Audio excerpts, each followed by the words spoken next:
তো কি খবর তোমাদের? আশা করি সবারই খবর ভালো। তো সরাসরি আজকে নিয়ে এলাম iPhone 13, যেটা নাকি ডিসপ্লে চেঞ্জ করবো আমি। ডিসপ্লেটা আনিগো পুরোপুরি দেখে দিতেছি ডিসপ্লেটা আননোন পার্ট আছে না নাই। তো যারা যারা ভাবতেছেন ডিসপ্লে চেঞ্জ করবেন আননোন পার্ট রিমুভ করে দিয়ে, তো আননোন পার্ট আমার এনে রিমুভ হয়ে যাবো, টেনশন নাই। এনারা ডিডিওলেট লাগাতে পারবেন, জিএক্সের লাগাতে পারবেন, অরিজিনাল লাগাতে পারবেন, কিন্তু যেটা পার্ট অরিজিনাল আসাল আননোন পার্ট মেসেজ থাকবো না। তো আমি ড্রাইভারটা সরাসরি উঠিয়ে নিয়ে আমি নতুন ডিসপ্লের মধ্যে ট্রান্সফার করে ড্রাইভারটা আমি লাগাই দিলাম, যাতে ডিসপ্লেটা জিনিয়ন প্রোডাক্ট দেখায়।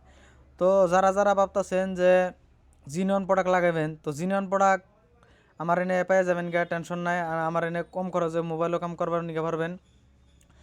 তো যারা যারা আইফোনের ইউজার থাকো একটা মেসেজ দেবেন নিকে চাইতেছি। তো আন্যরাও যদি এরকম সমস্যায় পড়ছেন যে আননোয়ান পার্ট আছে, তো আননোয়ান পার্ট আমার বুকলে নিয়ে এলে রিমুভ করে দিব আমি, একবারে কম খরচে রিমুভ করে দিব। আনেগো কোনো টেনশন নাই। তো চিন্তা করার কোনো দরকার নাই, আনেগো বহুত দূরে যাওয়ার দরকার নাই। তো একবারে বাড়ির বুকলে করবার পারবেন। জায়গাটার নাম হলো টিএনডি বাজার, দোকানের নাম হলো রাজু টেলি সার্ভিস। টিএনডি বাজারের চারিলির উত্তর মুড়ে দোকানটা। তো আপনারা একবারে ভিজিট করেন, একবারে কম খরচে মোবাইলে কাম করে দিব আমি, টেনশন নাই। তো সরাসরির মধ্যে দেখি টুটনে কাম করে না নাই, টুটনে কাম করতেছে, টেনশন নাই। সরাসরি মোবাইলটা ফিটিং করে কাস্টমারের ডেলিভারি দিয়ে